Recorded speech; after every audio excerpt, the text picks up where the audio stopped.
2002년부터 2004년 사이에 3명의 여성이 신비롭게 실종되었고 아리엘이 2013년 5월 6일까지 무려 11년 동안 아무도 눈치채지 못하게 자신의 집에 가두었습니다. 클리블랜드는 오하이오주에 위치하고 있으며 한때 유명한 산업 중심지였습니다. 2207번지의 이 흰색 집은 침실 4개와 욕실 1개, 그리고 지하실이 있으며 집 소유자는 아리엘이라는 남성이었습니다. 아리엘은 1979년 고등학교를 간신히 졸업했지만 음악과 스포츠를 즐기는 평범한 학생이었습니다. 졸업 후 그는 여러 단기 일자리를 거쳐 31살이 되었을 때 스쿨버스 운전기사가 되었습니다. 아리엘은 2012년 11월까지 무려 22년 동안 버스 기사로 근무했는데 그 사이 그는 3명의 여성을 납치해 감금한 상태에서 매일 아침 저녁으로 스쿨버스를 몰고 다니며 환하게 웃는 모습으로 아이들을 등하교시켰습니다. 아리엘은 스쿨버스 기사 외에도 음악가로도 꾸준히 활동했었습니다. 2003년 그는 2번째 피해자인 아만다를 납치한 직후 한 방송국에 출연하기도 했었죠. 아리엘이 정장과 넥타이를 메고 마이크 앞에 서서 연주하는 동안 2 젊은 여성은 사슬에 묶여 어두운 지하실에서 흐느끼고 있었습니다. 2013년 마침내 그의 잔혹한 범행이 밝혀지면서 그의 주변인들은 엄청난 충격을 받았습니다. 대부분 그가 유머러스하고 친절했던 남성으로 기억했기 때문입니다. 아리엘의 첫 번째 피해자는 그의 전처였습니다. 1980년 당시 20세의 아리엘은 어머니와 형제들과 함께 살았고 옆집에는 릴다라는 소녀가 살고 있었습니다. 릴다의 가족도 아리엘처럼 푸에르토리코 출신이었고 그녀가 16살 때 그녀와 가족은 미국으로 이주했습니다. 릴다는 학교에서 수업에 따라갈 수 없었고 또한 낯선 환경에 적응하지 못했기 때문에 곧 고등학교를 그만두고 공장에서 일하게 되었습니다. 릴다에게 꿈이 있다면 좋은 남자와 결혼하여 현모양처가 되는 것이었습니다. 어느 순간 아리엘이 그녀에게 다가와 외모를 칭찬하고 자신의 공연에 초대하기도 했으며 값비싼 레스토랑에 데려가기도 했습니다. 이때 릴다는 마치 자신이 공주가 된 것처럼 황홀한 행복감에 잠겼습니다. 릴다의 어머니 역시 2 사람의 교제를 적극 찬성했습니다. 1981년 부부의 장남인 앤서니가 태어났고 이때부터 아리엘이 릴다에게 대하는 태도가 서서히 변하기 시작했습니다. 이제 릴다는 남편이 허락한 장소에서만 쇼핑해야 했고 남편이 맞춰준 보수적인 옷만 입어야 했습니다. 또한 릴다가 조금이라도 말을 듣지 않으면 무력을 행사했습니다. 시간이 지나면서 아리엘의 폭행은 점점 심해졌고 어느 날 릴다가 그에게 맞아 크게 다쳤는데 경찰에 신고하지 않겠다고 맹세한 후에야 그녀는 병원에 가서 치료할 수 있었습니다. 1992년 아리엘은 3명의 여성을 감금한 그 집을 매입했습니다. 집을 구매한 후 지하실에는 두꺼운 방음벽이 설치되었습니다. 그는 연주를 하기 위해 지하실을 개조했다고 주장했고 완공된 후 누구도 지하실에 들어가는 것을 금지했습니다. 이때 릴다는 장남 앤서니 외에도 앤지와 에밀리 2 딸을 낳은 상태였습니다. 그 집으로 이사 온 지 얼마 지나지 않아 릴다는 다시 임신하게 됩니다. 아이가 충분하다고 생각한 아리엘은 릴다가 유산하도록 그녀의 복부를 3개 걷어찼지만 다행히 아이는 살아남았고 막내딸 알린이 태어났습니다. 1993년 10월 아리엘은 출산한 지 얼마 되지 않은 릴다를 계단에서 밀어 릴다는 머리에 심각한 부상을 입었습니다. 그로 인해 릴다는 11월 말 큰 수술을 받아야 했었죠. 1993년 12월 26일 릴다가 수술을 받은 지 딱 1달 후였습니다. 아리엘은 술에 취해 집에 들어와 그녀에게 다시 무력을 행사했고 더 이상 참을 수 없었던 릴다는 마침내 용기를 내어 남편을 신고했습니다. 아리엘은 $25,000의 보석금을 내고 풀려났고 법정에 출두하기 전 그는 릴다에게 아이들을 생각한다면 법정에서 어떻게 증언해야 할지 잘 생각해보라며 그녀를 위협했습니다. 결국 법정에서 릴다는 아이들이 걱정되어 자신에게 무슨 일이 있었는지 기억나지 않는다고 말했고 그로 인해 아리엘은 무죄를 선고받았습니다. 아리엘은 아내를 짐승처럼 취급했지만 아이들에게는 좋은 아버지였습니다. 2013년 사건 발생 후 큰딸인 앤지는 한 인터뷰에서 여전히 아버지의 범행을 믿을 수 없다고 말하기도 했습니다. 1995년 릴다는 또 다른 뇌수술을 받았고 수술 후 어느 날 밤, 그녀는 병원 복도에 앉아 겁에 질린 채 떨고 있었습니다. 이때 그녀는 아리엘과 15년 동안 함께 살았고 4명의 아이를 낳았습니다. 그녀의 한쪽 눈은 거의 실명되었고 몸 여기저기 성한 곳이 없었죠. 그때 콜론이라는 남성이 그녀에게 다가왔는데 그는 그 병원의 야간 경비원이었습니다. 그는 릴다가 병원의 단골이라는 것을 알고 있었고 릴다가 병원에 올 때마다 부상을 입고 있다는 사실도 알고 있었습니다. 콜론은 릴다와 대화를 나눈 적이 한 번도 없었지만 병원의 모든 직원과 마찬가지로 그녀의 비밀을 알고 있었습니다. 콜론은 용기를 내어 릴다에게 이제 그만 그와 헤어지세요 라고 말했습니다. 잠시 생각에 잠긴 후 릴다는 콜론에게 제가 만약 떠나려고 하면 남편이 저를 죽일 겁니다. 그리고 제 아이들은요 라고 말했습니다. 릴다는 병원에서 퇴원한 후 비밀리에 콜론과 연락을 유지했고 몇 주 후 콜론의 도움으로 릴다는 남편이 집을 비운 사이에 아이들과 함께 어머니의 집으로 향했고 얼마 지나지 않아 릴다와 아이들은 콜론의 거주지로 이사했습니다. 큰딸 앤지는 한동안 떠나기를 거부하며 아빠랑 함께 살고 싶어 라고 울부짖기도 했습니다. 아리엘은 릴다와 아이들의 실종에 무관심한 것처럼 보였고 1년 후 릴다가 새로운 남자친구를 사귀었다는 사실을 알게 될 때까지 그는 가족들을 찾지 않았습니다. 앤지는 콜론의 집에서 아버지에게 비밀리에 전화를 걸었고 마침내 그는 아내에게 다른 남자가 있다는 사실을 알게 되었습니다. 아리엘은 먼저 콜론에게 전화를 걸어 자신의 아내를 훔쳐갔다며 욕설을 퍼부었고 심지어 차로 콜론을 들이받으려고도 했습니다. 콜론은 이러한 사실을 신고했지만 증거가 부족하여 소송이 제기되지 않았습니다. 1997년 마침내 릴다는 내 아이의 양육권을 얻게 되었습니다. 하지만 여전히 아리엘은 계속해서 릴다에게 전화를 걸어 괴롭히고 집으로 돌아오라고 협박했습니다. 1998년 릴다는 라이언이라는 아들을 낳았고 아이가 태어난 직후 콜론과 공식적으로 약혼했습니다. 2004년 아리엘은 두 딸을 설득하여 콜론을 성추행 혐의로 고소합니다. 그러나 두 딸은 수시로 마음을 바꾸어 증언하기를 꺼렸고 릴다와 장남 앤서니는 콜론 편에 섰습니다. 2005년 9월 대부분의 혐의는 기각되었지만 콜론은 아동 성추행 혐의로 4건의 유죄 판결을 받았고 결국 성범죄자로 등록되었습니다. 콜론은 직장에서 해고되었고 릴다와도 헤어져야 했습니다. 2005년 말 릴다는 콜론의 아들 라이언을 포함한 모든 자녀들과 함께 인디애나로 이사했습니다. 10년 후 콜론은 한 인터뷰에서 릴다에 대한 원망은 없고 오직 동정과 후회만 남았다고 밝혔습니다. 릴다가 인디애나로 이사한 후 그녀의 큰아들 앤서니는 대학에서 저널리즘을 공부했고 큰딸인 앤지는 일찍 결혼했습니다. 하지만 불행한 일들은 계속 이어졌습니다. 둘째 딸 에밀리는 13살에 양극성장애 진단을 받았고 17살이었을 때 남자친구와 함께 다른 도시로 이사해 곧 딸을 낳았습니다. 에밀리의 딸이 고작 11개월이 되었을 때 그녀는 남자친구와 헤어졌습니다. 남자친구가 집을 나간 다음 날 그녀는 흉기로 딸을 살해하려 했습니다. 다행히도 아이는 구조되었고 에밀리는 징역 25년을 선고받았습니다. 당시 그녀의 나이는 겨우 19살이었습니다.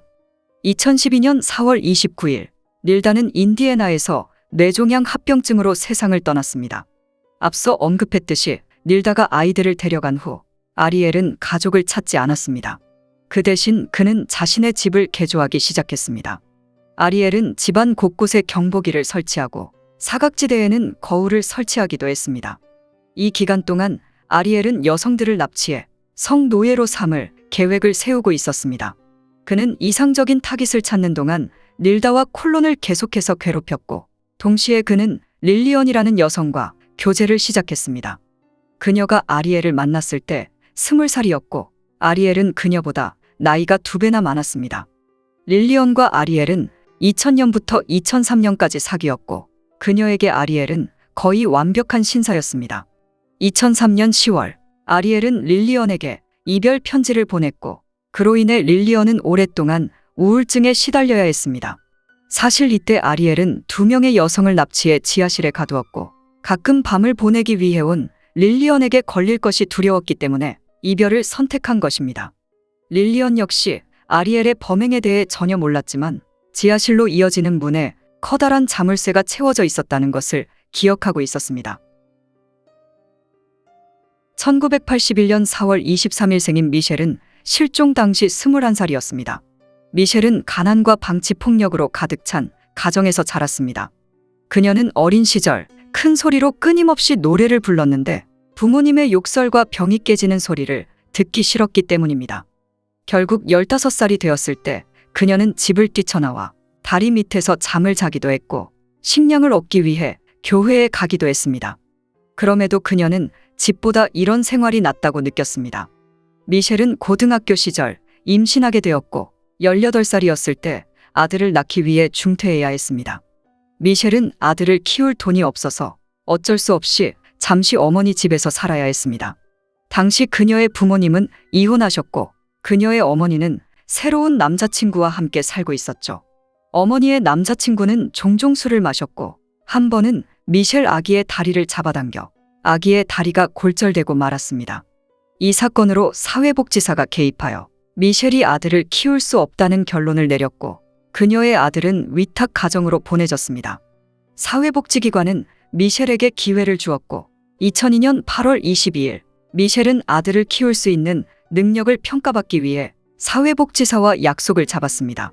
사회복지사를 만나러 가는 길에 미셸은 길을 잃고 편의점으로 들어가 길을 물었는데 불행히도 편의점에는 아리엘이 있었습니다. 미셸은 140cm로 키가 작았기 때문에 아리엘은 그녀가 15세 전후라고 생각했습니다. 그래서 그는 미셸을 목표물로 삼았고 그녀에게 사회복지사 사무실까지 데려다 주겠다고 제안했습니다. 미셸은 아리엘의 이름을 몰랐지만 이전에 자신의 학교에서 한 소녀의 아버지라는 것을 알고 있었습니다.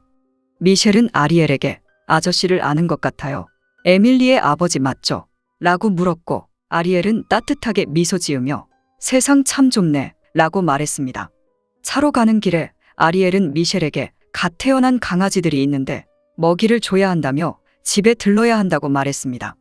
그는 목적지가 어차피 집으로 가는 길에 있기 때문에 걱정하지 말라고 말했죠.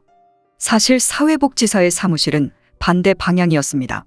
집에 도착한 아리엘은 미셸에게 만약 아들의 양육권을 얻게 된다면 강아지 한 마리를 선물하겠다며 잠시 집에 들어가서 태어난 강아지들을 보자고 설득했습니다.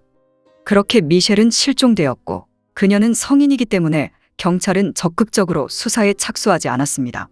미셸의 가족은 그녀가 아이의 양육권을 잃어 어디론가 떠났다고 믿었습니다.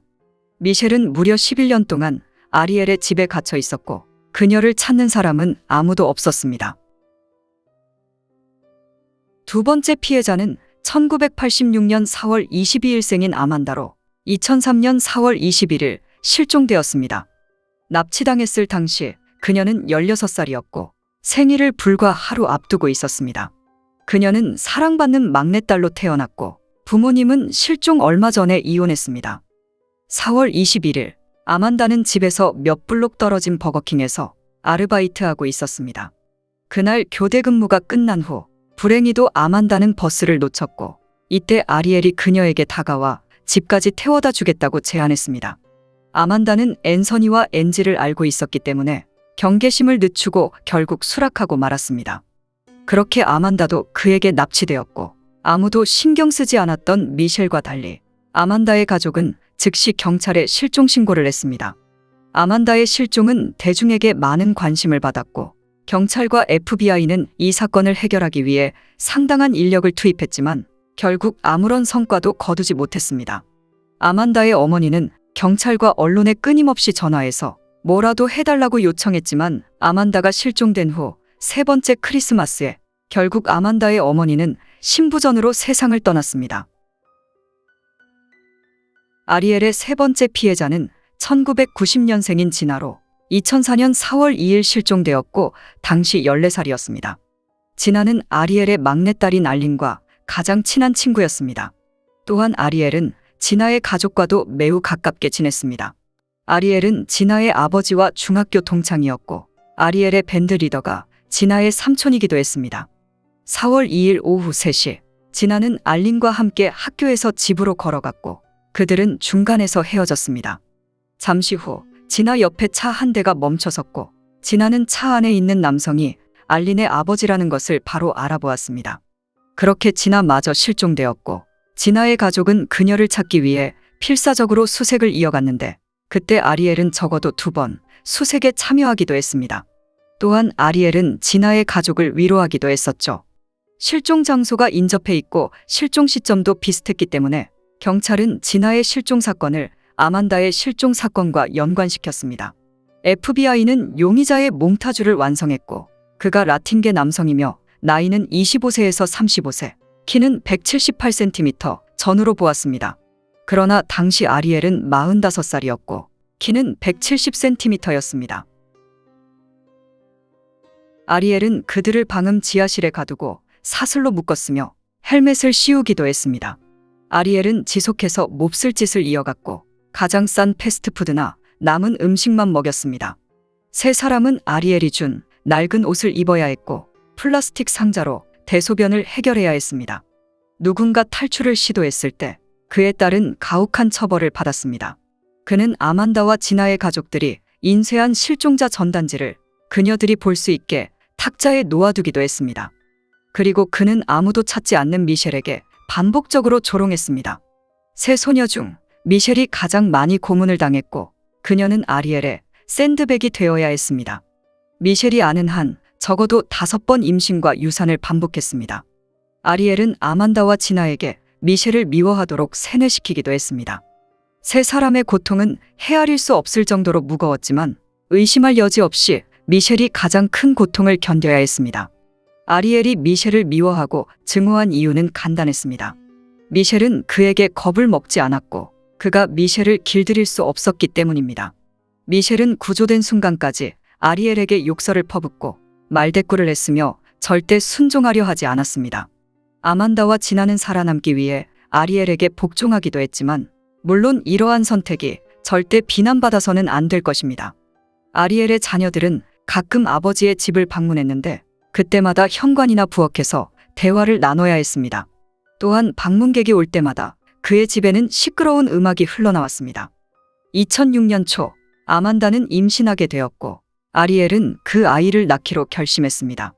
그는 미셸에게 아만다가 아이를 낳을 수 있도록 도우라고 명령했고 만약 아이가 살아남지 못하면 각오하라고 위협했습니다.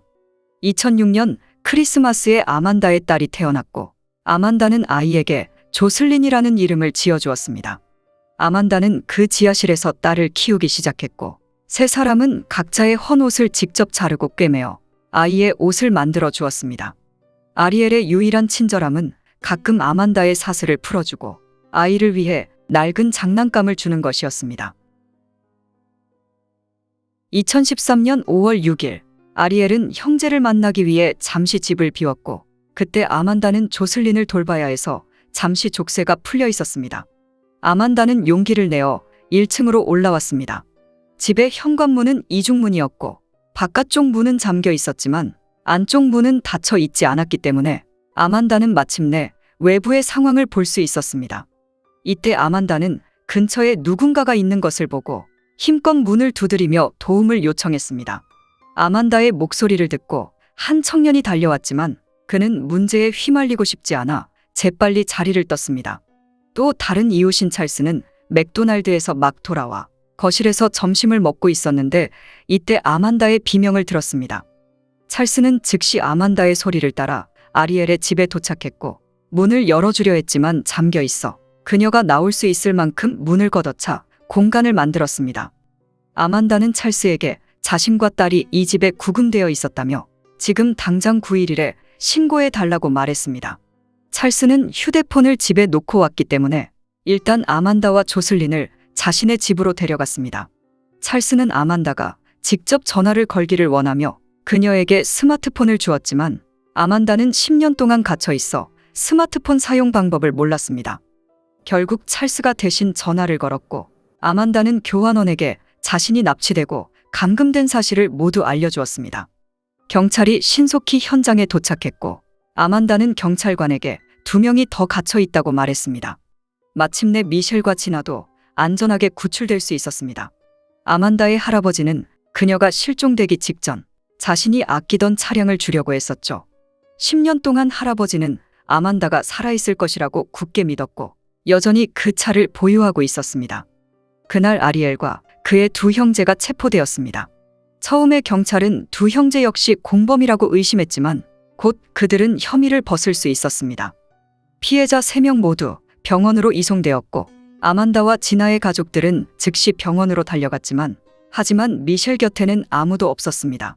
다음 날 아만다와 지나는 병원에서 퇴원하여 집으로 돌아갔고 집에 도착한 지나는 많은 사람들 때문에 두렵기도 했지만 하지만 그녀는 용기를 내어 차에서 내리자마자 엄지손가락을 높이 치켜들었습니다.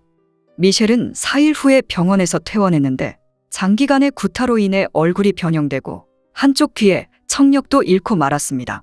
이후 미셸은 몸에 남은 흉터를 가리기 위해 여러 부위에 문신을 새겨야 했습니다.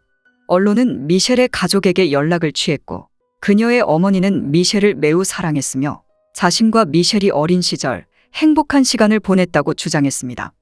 여기에 대해 미셸은 어머니의 말이 모두 거짓이며 어머니와의 만남도 거절했습니다. 병원에서 퇴원한 그녀는 한 보호시설로 보내졌습니다. 처음 1년이 그녀를 힘들게 만들었고 그래서인지 그녀는 수없이 살자를 생각하기도 했습니다. 다행히 2가지 생각이 그녀를 가로막았습니다. 하나는 아들이었고 다른 하나는 법정에서 아리엘과 대면해 정의를 내려주고 싶었기 때문입니다. 2013년 7월 12일까지 아리엘에게 총 997건의 혐의가 적용되었습니다. 재판이 진행되는 동안 아리엘은 계속해서 거짓말을 이어갔습니다. 예를 들어 그는 전처인 닐다를 진심으로 사랑했는데 그녀가 자신을 속였을 뿐만 아니라 여러 번 무력을 행사해 그녀를 때린 것은 정당방위였다고 주장했습니다. 또한 3사람 모두 자발적으로 지하실에 머문 것이며 그들에게 손찌검하거나 고문한 적은 없었다고 주장했습니다. 당연히 관계는 합의하에 가졌다고 주장했죠. 또한 아리엘은 경찰과 FBI가 자신을 제때 잡지 못한 것에 대해 국민에게 사과해야 한다고 주장했습니다. 그는 전혀 뉘우치지 않고 계속해서 피해자들에게 2차 가해를 하고 있었습니다. 미셸은 용기를 내어 법정에 출석했고 그녀는 아리엘에게 당신이 내 인생 11년을 빼앗았어.